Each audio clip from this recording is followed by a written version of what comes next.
チェックできる。ちょっとこのプレゼンを YouTube でライブ配信させていただくので、すいません、少々お待ちください。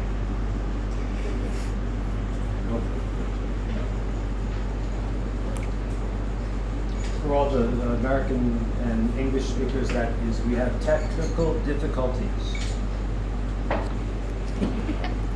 No, I said. Very good. 見れてない。こ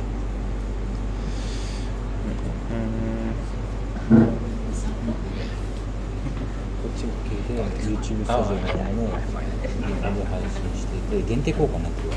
あ、そっか、そういうこと。それを公開ですよね。完了。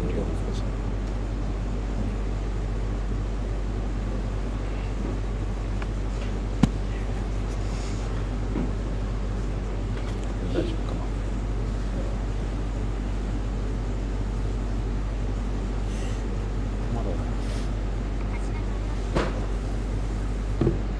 な。あ、始まってるね。オッケーオッケー。よし。俺の方では来てるな。はい。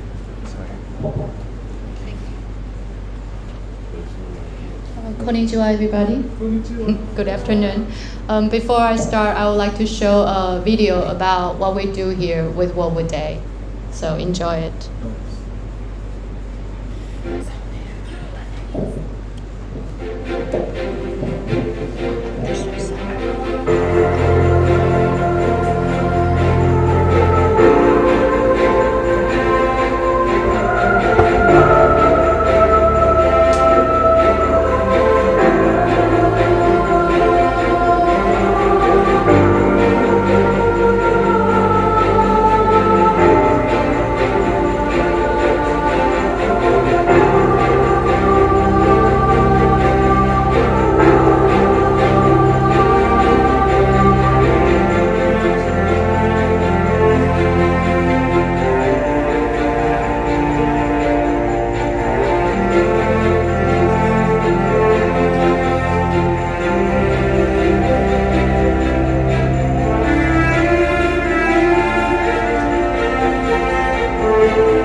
I don't need any slides, right?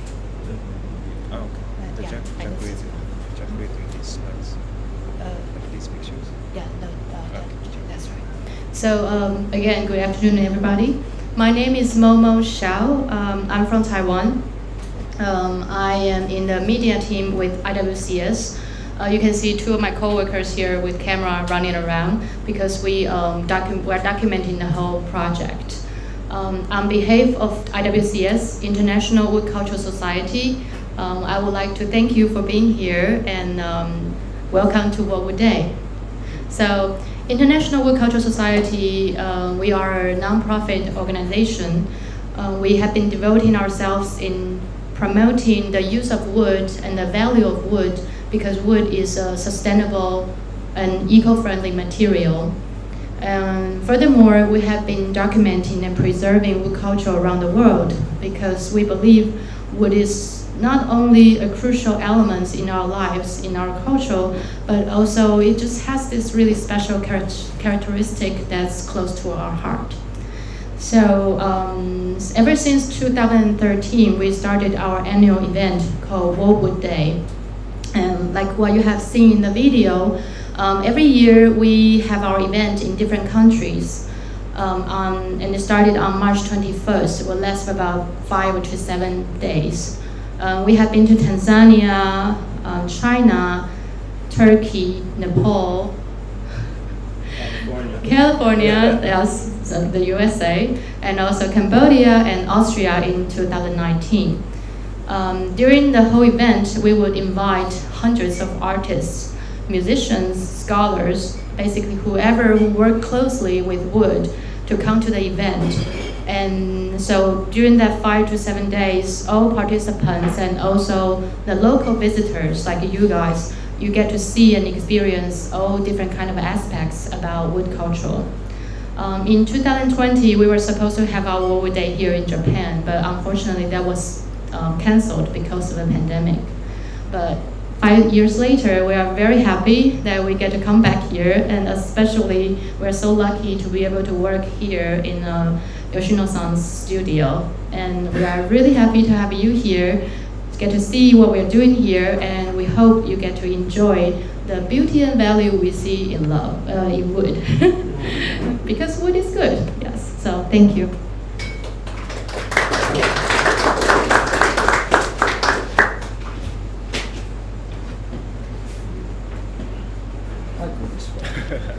I will go this way. And next we have Jack Versary, who is the leader for this project, to tell you more about this project.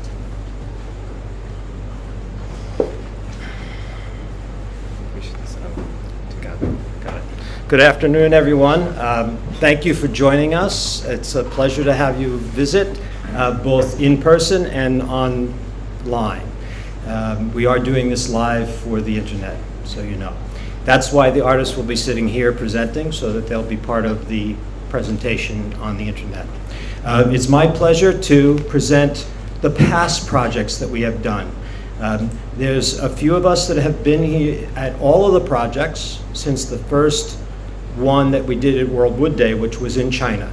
Killian and I are co-leaders of this project, and we have done all of the projects, including one before the World Wood Day, that helped us do the rest of these projects. We'll go through them fairly quickly. We started in China in 2014.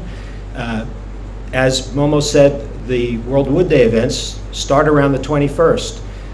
The collaborative projects have always been before that. So we show up 14 days usually before and culminate our projects at the World Wood Day events, sometimes right on the 21st, sometimes a little later, and we get to finish our projects there. So usually 14 days. This is the first time we've had less than 14 days. This was in China. We had 2 projects we created with 20 artists, 10 of the Chinese artists and 10 international artists. And those are the 2 sculptures that we created for that year. The following year, we were invited to Turkey, and Killian and I also led that project. We had 23 artists from 19 countries, and we built, on our theme of the bridge, we built this sculpture to represent the cross connection between 2 continents. There was 90 meters of carving on this project, and it was done in 3 days because the mayor decided we should have it out for the opening. So we had 3 days less to finish it, and we did it in the snow. We put it up in the snow at midnight. The following year, we were in Nepal. It was about 8 months after they had their major earthquakes, and we had the privilege of working in one of the royal squares in Bhaktapur, about 15-minute drive from Kathmandu, and we worked in it was a schoolyard for underprivileged children in the region, but a private school, and we convinced the school mistress that we could build a sculptural playground. And that's the playground we built and left for the students to have for the rest of the time they were at school. They all were involved in the project. Every class came and visited us while we worked and gave us suggestions of what we could do in the project. And there's the team that made that project. We also were tasked to do another project the same year because of the theme of the earthquakes. We did a project at the same time called Brick by Brick. And this is the same group of artists, but at the location for World Wood Day at Kathmandu, and we built that heliarchal sculpture of bricks. It was over 130 bricks from 90 some odd countries that were submitted to be part of that sculpture. And there's a little bit better view of that. The following year, we had the pleasure to work in Long Beach, California, and we had, I think, 20 artists that year, and a majority of them were from the US, but we had multiple people from other countries. And again, 14 days, we built this project and a second project, which you'll see in the next slide. And there's the team that created that in California. The year after that, we were in Cambodia. This was our sculpture in Cambodia. It doesn't look very large, but it's, I think, 12 feet. What's that in? 4 meters. Approximately 4 meters high at its highest point. It is the inspired by the lotus, which we were around all the time. And oh, and that's all we have. But so we did not do a project in Austria because of the circumstances, and then of course now we're culminating here in Japan. So thank you very much, and we'll have our first artist.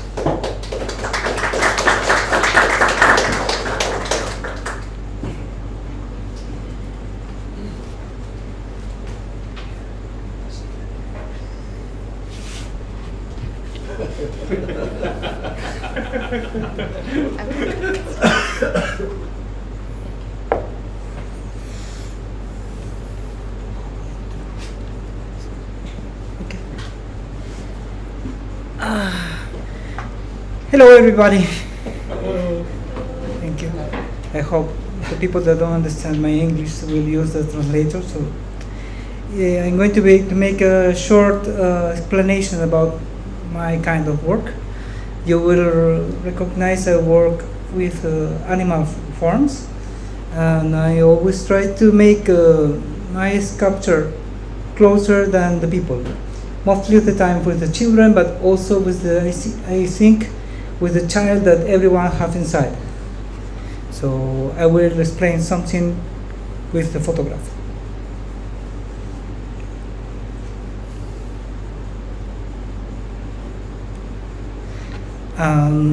This project was in Turkey.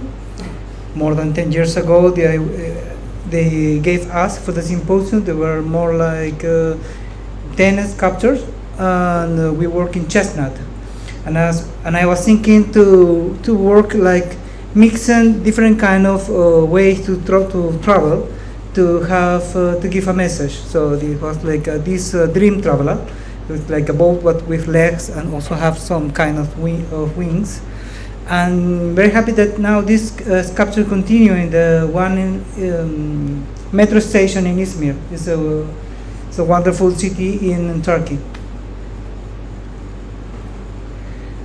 This sculpture was created in Penza, Russia, 2009. I assembled different parts of wood. We used oak. This don't mention, but this was oak. It was huge, and I was working to create a kind of legend or story. My story was a boy that he wanted to learn how to fly, and he asked the dragon to teach him. I was also trying to play with this kind of to talk about magic, or to talk about to feel or believe that everything is possible. This was my chair-like sculpture. I made this in Canada, 2001. My project was totally different, but when I arrived at the working place, the grandson of the organizer born, and we were talking about the very old chair that he used when he was a child, and I changed my project to get inspired with this red, very long tail chair. I made this have more than 4 meters for the chair and 1 meter for the raccoon. And also I use the raccoon because they told me that from the forest the more dangerous animal were the raccoon that always get inside the house to broken something, to eat the garbage and everything. So this is wood, oak for the chair, pine, and stainless steel for the pieces that are moving with the wind. Now it's destroyed, but survived 10 years in the very cold winter in Canada. This is one of the oldest symposium that is continue working is Forma Viva in Slovenia. Yes, and again, it was a huge piece of oak. I had very short time to make it. I think the normal time was 2 weeks or something like that, or maybe 3 weeks, and I arrived. I only have 10 days to make it, and I tried to make it fast. Now the color is gone, but there continue still all this character in the same boat. For me, it was like the meaning to be together, different species together to sail in the same direction. I know a lot of people think and feel that it's more like the Noah Ark, but anyway, I think it have the same meaning.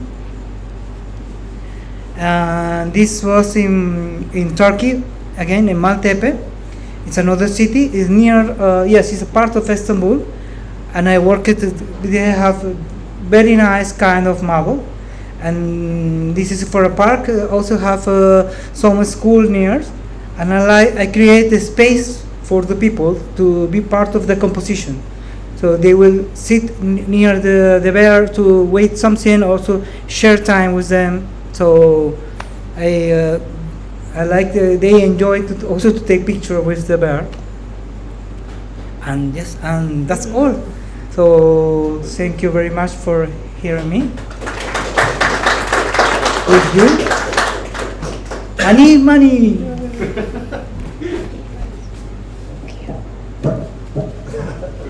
Thank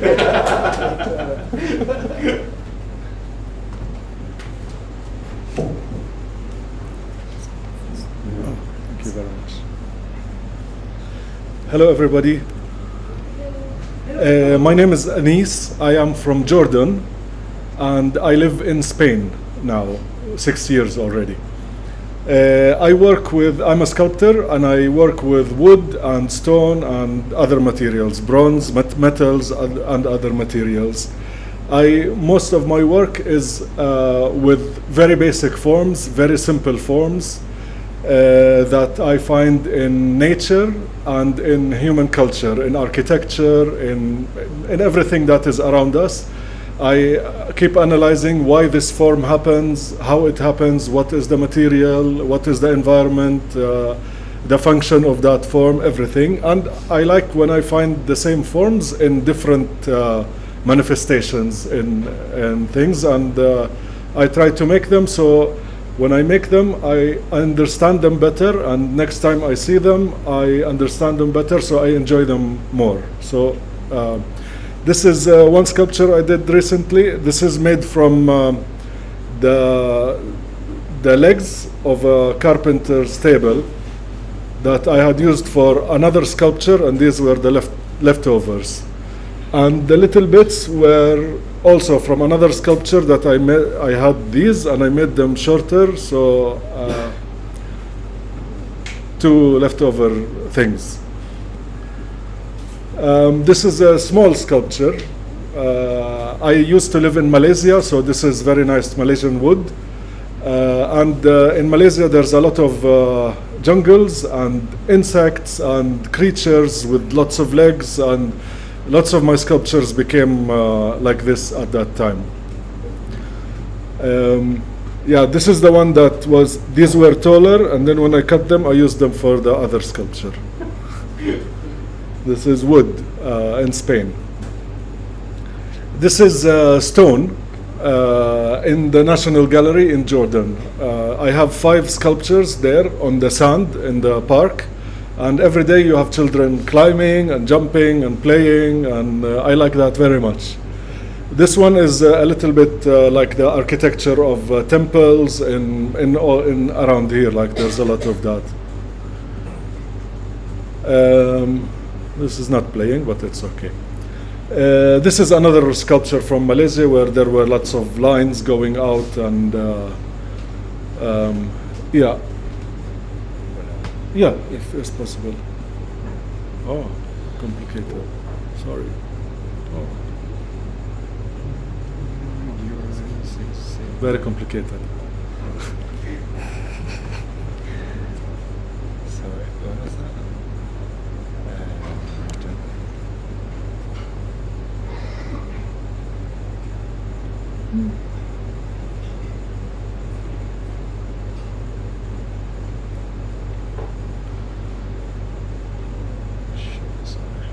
Yeah, and I have been part of the collaborations for this is my number 5. I like it a lot.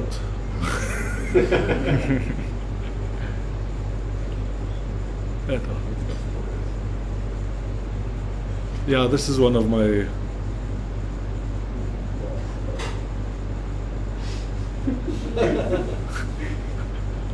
Thank you very much.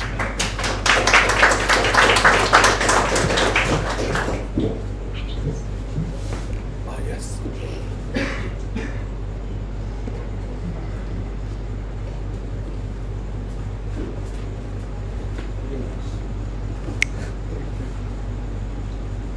Thank you, Momo. Hello. My name's Cillian O'Sullivan. I'm a furniture maker from Ireland, and I'm the co-leader of the collaboration here in Japan this year. I like coming to these collaborations because they're so different to what I do at home. I get the experience to make something new, something different, to work with lots of people. Normally I'm at home on my own making my furniture, which you will see is very different to what you've seen in the studio here today. So I originally studied engineering in university, and then I had some jobs in my 20s when I didn't know what to do, and at the age of 30 I started a sort of an apprenticeship working as a cabinet maker for 2 years, and then I moved on to work with a furniture maker. And during that time, this was the first piece of furniture that I designed and made myself. So it's called guna, which is the Irish language word for dress.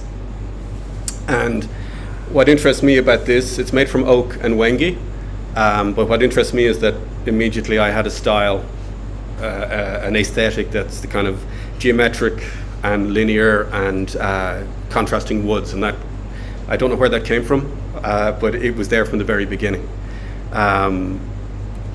So after 4 or 5 years working for other people, I set up my own business, and this chair is called Debutante, because I made this to coincide with when I established my own studio. So this is French ash, and again wengi legs, and it was inspired by a chair by the German-American artist Joseph Albers, and also my great aunt's armchair that I remembered from my youth. So, but that engineering and the geometry and the mathematics feeds into my process, and you can see very clearly that my background is feeding into what I'm making. This is an oak table called Transformer.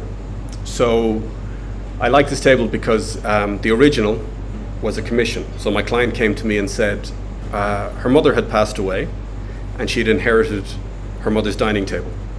And she said, I hate this table. I love my mother, but I hate this table. Can you make me a new table from the old wood? So I had the challenge to make her a desk for her laptop, so I had some dimensions, and I had a certain volume of wood, and I could use no more than that. So I had to come up with this plan to transfer that timber into this new design. So it was a really interesting limitation to approach making something, but I was very happy with the results. This is just an example. I sometimes work small, very occasionally make something smaller. So these boxes are 15 centimeters cube, made from plywood and a walnut inlay. And it's just a little surprise box. When the lid is on, you can't tell where you open it up from. Just a neat little thing that I made a series of some years ago. And this is my final piece. This is a very special piece for me. This is a table I made for my parents. And so in the house I grew up, it's the family home. So my father also grew up in this house. And so there was a cherry tree in the back garden that as a child I played in and I climbed, and as a child my father also played in. And it came the point where the cherry tree was going to fall down, so we took it down and we planked it. And for Christmas I made this table for my parents as a surprise. So when you come into the house, you come down the hallway and there's a right angle into the kitchen. And this chair sits in that corner. And it's really beautiful thing to know me, my siblings, my father and his siblings all played in this tree. And now it's inside the house where it lived in the garden, and now it's back inside the house. You know, it's amazing to come to these places, to come to Japan and experience the culture and take part in these projects, because you learn so much and you go away and you evolve, and you're making changes every time, and all these influences seep into you when you're back on your own, and the memories that you have and the experience you've all shared. So I know that once I leave here, this will stay with me, and I will change again, and I will evolve again, and I look forward to that. Thank you very much.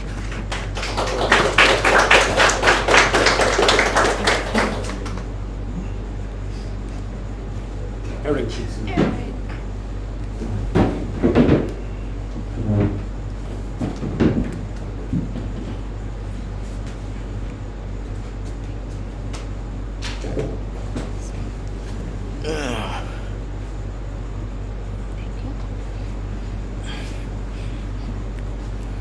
Hi, my name is Eric Ajitianan, a third generation coffin maker.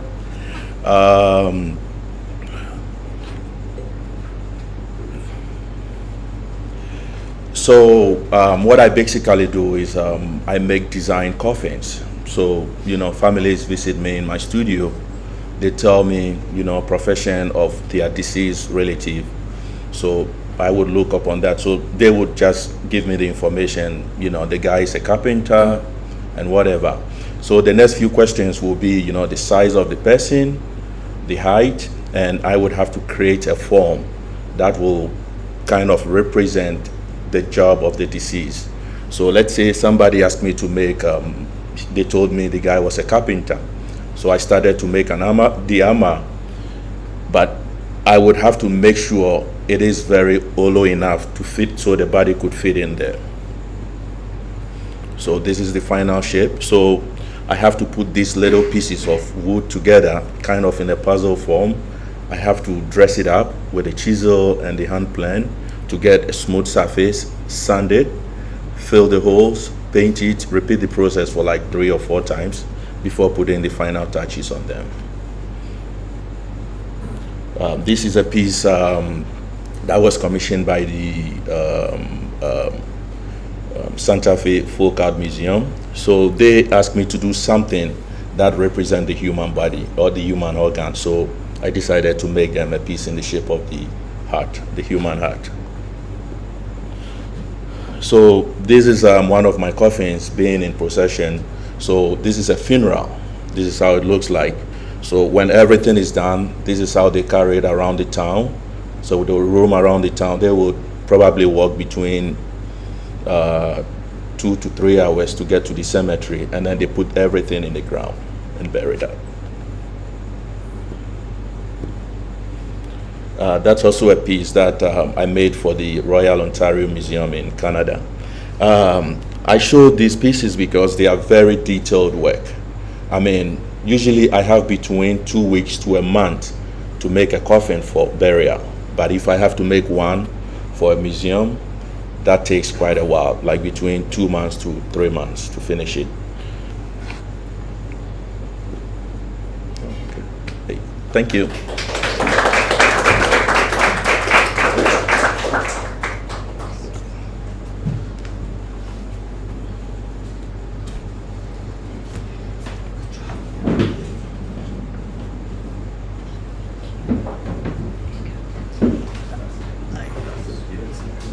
Hello, and warm namaste from Nepal.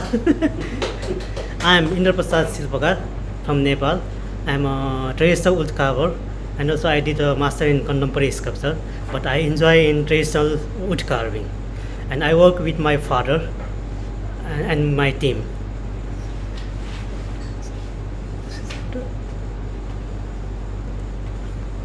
So this is the work what I do with my father and with my teams. So main entrance of the temple. In that door we can see a lot of iconography, and this is only we use in temple.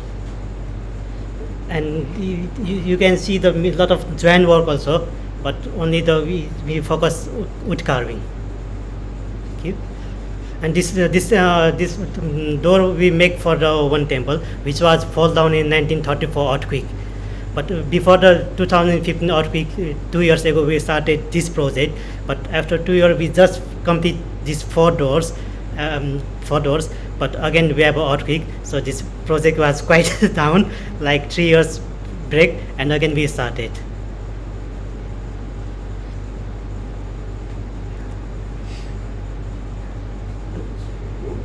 What happened?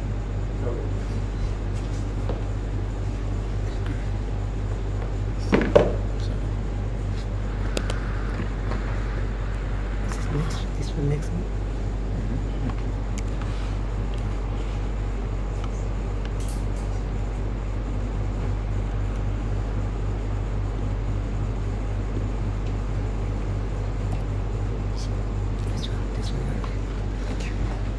And this is, we call it tempanum.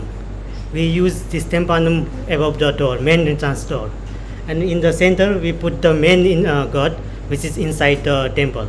And in here is a Buddha, is meditation in the cave, and you can see some devotee, and also you can see some animal also inside. And this is also the one of the famous animal. It's an imaging animal. We call it makara, and this is the symbol of water. And always he's in the water or eating some snacks or something like that.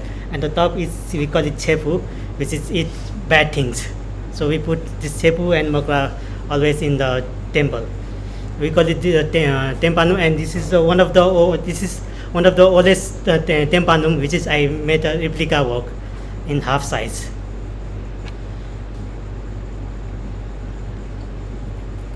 And this is, we call the window. It's a small window. You can see only something from the inside.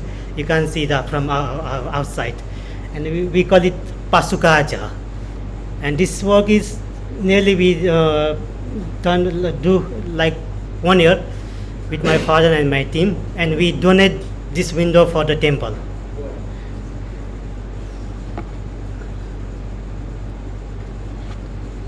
And we said this is Ganesh. It's very popular in Nepal, and I made more than 50 Ganesh already. Different type of Ganesh. Because Nepalese people like to put some Ganesh inside the home, because it's when we have something special, we first worship the Ganesh. So that's why a lot of people like to put the Ganesh. So I made many Ganesh. So this is, we call it Bhagiratha. Is in our Nepal, our Hindu religion, we believe he bring the water from the sky. So we put this Bhagirath on the tap, water tap, and this one is one of the guys, he want to make me like a replica one from stone. So I make them for this one in the wood. Thank you.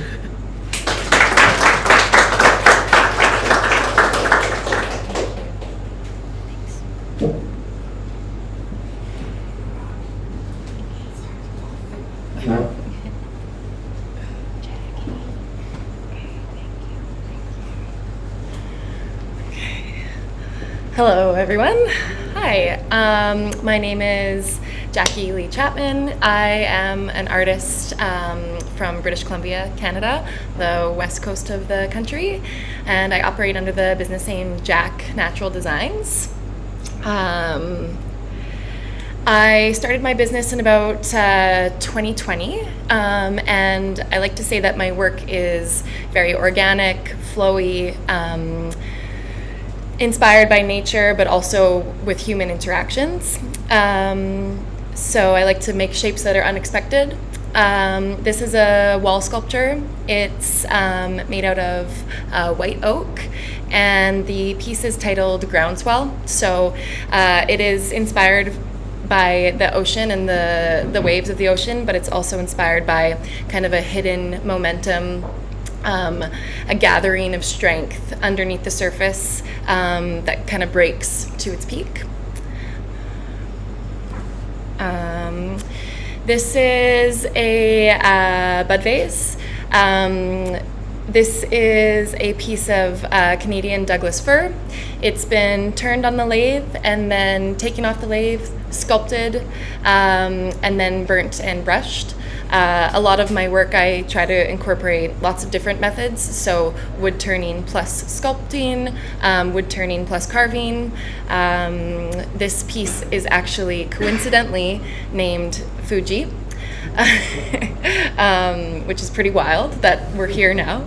A lot of these style vases are inspired by mountains. I'm a big outdoor enthusiast, so to me, when I look at this piece, I see the ridges of the mountain line that you can ski or snowboard down. This piece is maple. This is a floor vase, so it's probably about yay big. This piece I did originally turn on the lathe, and it was quite large. So I did finish it off with some hand sculpting, machine sculpting, and then this piece is once again burnt and brushed, inspired by volcanic activity and kind of imperfections and the beauty after large destructive forces. Once again, more burnt pieces. So these are two bowls, ash and ember, turned on the lathe, made out of birch. With these pieces, I just let the fire kind of burn to its own decision. So it gave me this really organic kind of, almost, what's the word? It gave me a really, not pained expression, but just, two pieces that have really kind of gone through such a life momentum and have came out, still with a piece of beauty. And then lastly, these are two birch bud vases as well. A lot of my work I'll do kind of more minimal style, so these are just turned. There was really beautiful spalting on these pieces, and I really wanted to accentuate that as much as possible, so kind of highlighted the cracks, but otherwise I really just let the wood kind of shine on its own here.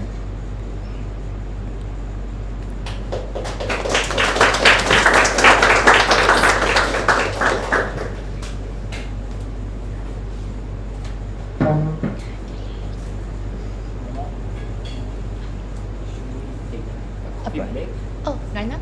Okay. Sure, yeah, sure.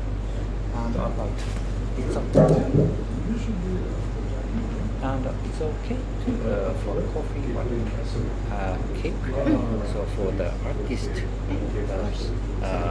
paid by about how about the guest? Okay. それでは皆さんちょっとここでティーブレイクを入れたいと思います。コーヒーとかケーキが用意してありますので、どうぞご自由にお取りください。ここはIWCS のプレゼンツということで、皆さん自由に、取っていただけます。じゃあ10 minutes? 10 minutes tea break? 10 or 15? 10 minutes? Okay, じゃあ10 minutes。じゃあ10分間ちょっとここで休憩入れましょう。そちらのカフェの方でよろしかったらケーキと、飲み物を選んでください。So, tea break.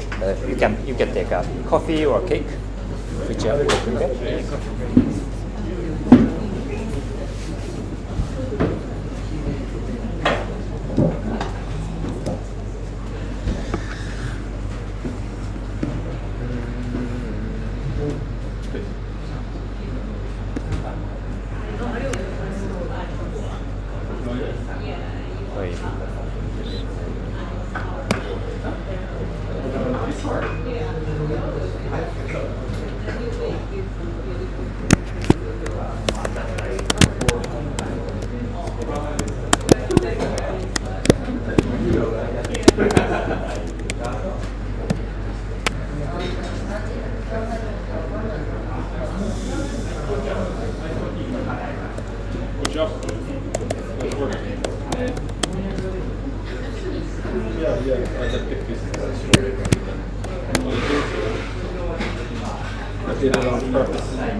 What does it look like?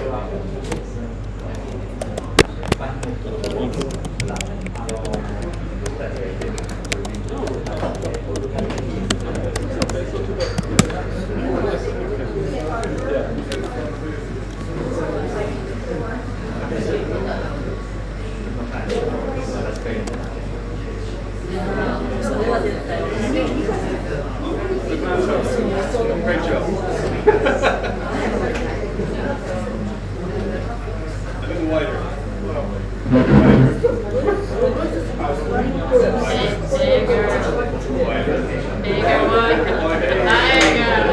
Wider? Good job, Joe.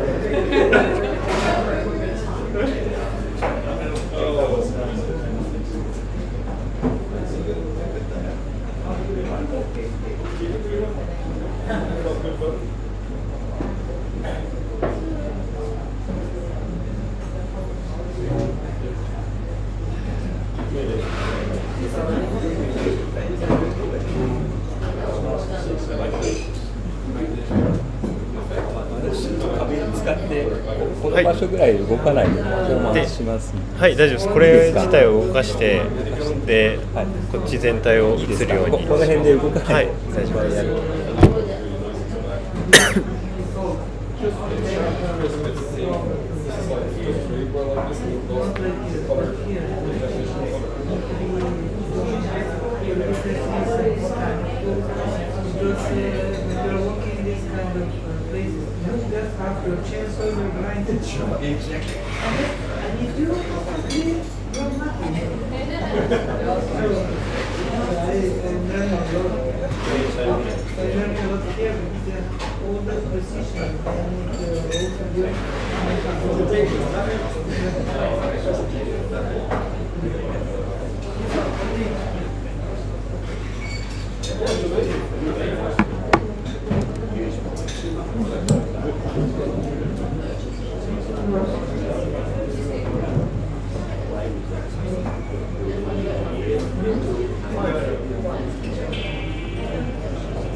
We gonna have break a little bit longer till 4:15.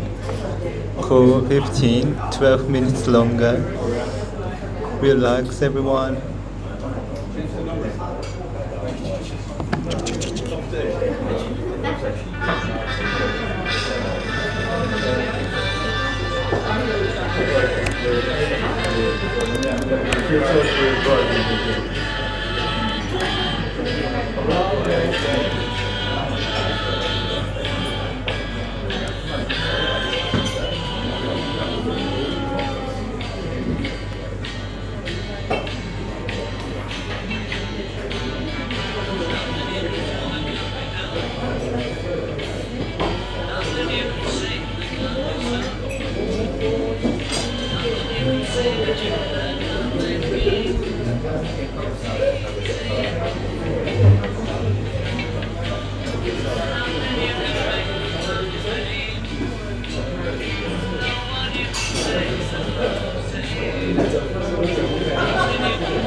What creates the melanin.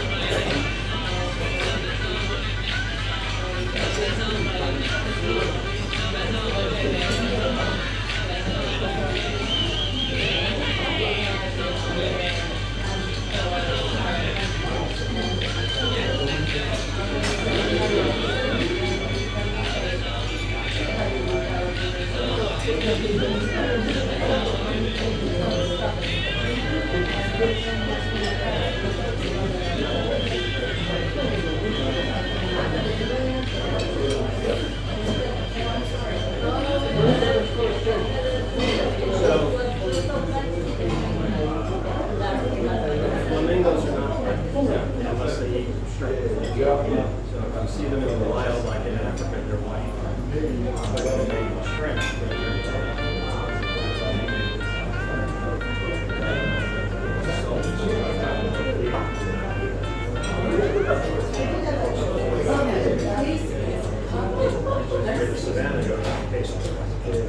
Such a feeling's gonna be.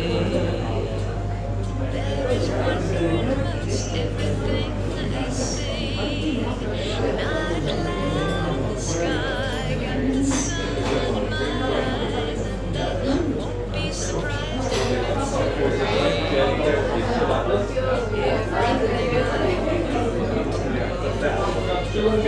it's coming true, especially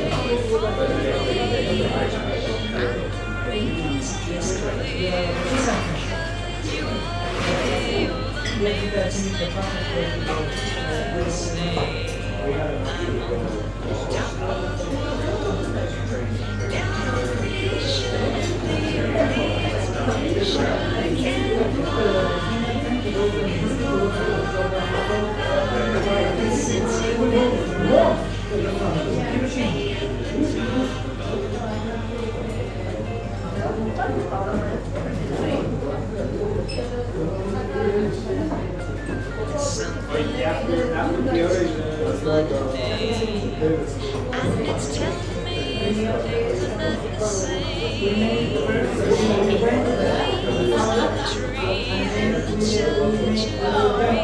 There's a pleasing sense of happiness for me.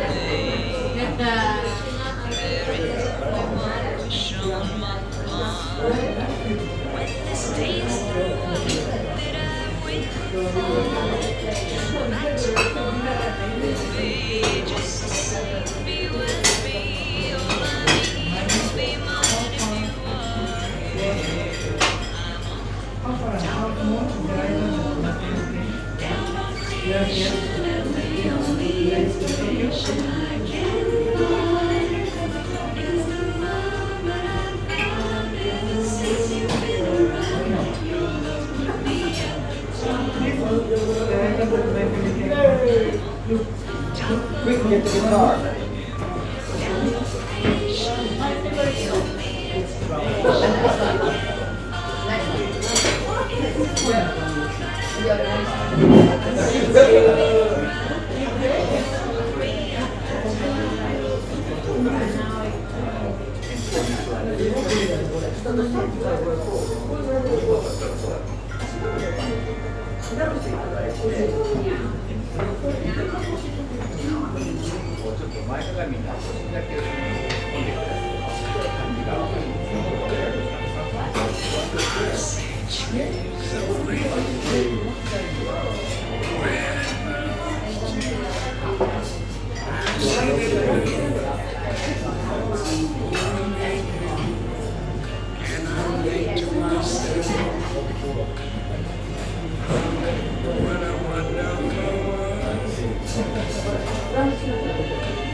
And it's for trains only or any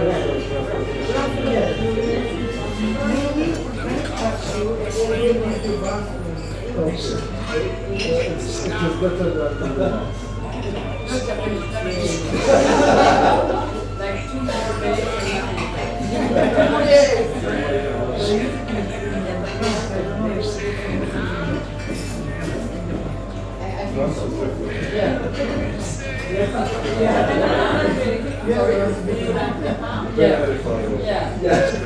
It's working, so I don't see a lot. But then I'm going to come back.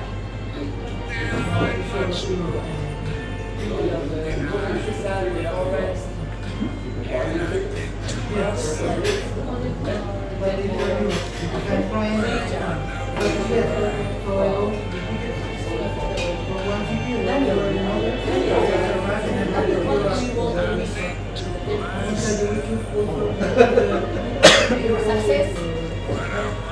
One great option. It's two black and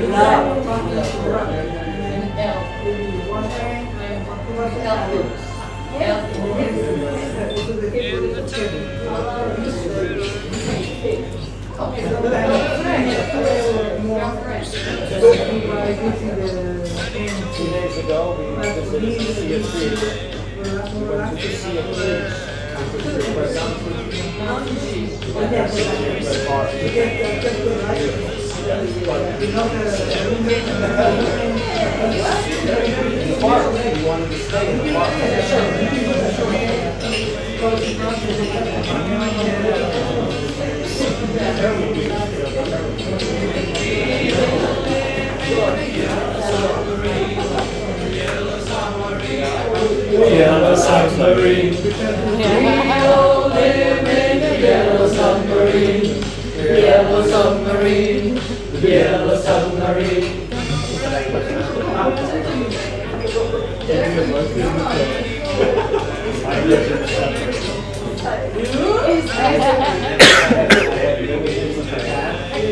In 1980, I saw you from a periscope.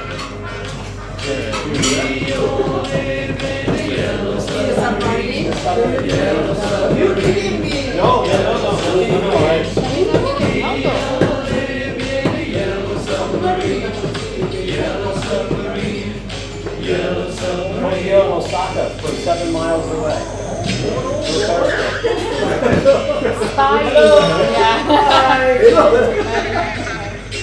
No, I'm just passing by. Find somebody else. Someone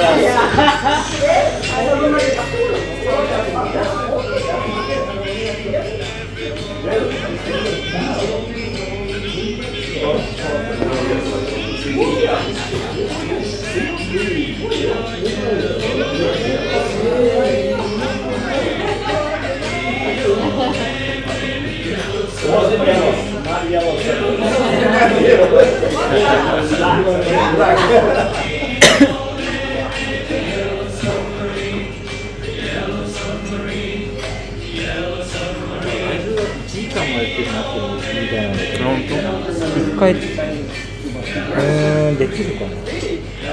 But you were not in the yellow one. No. That's why.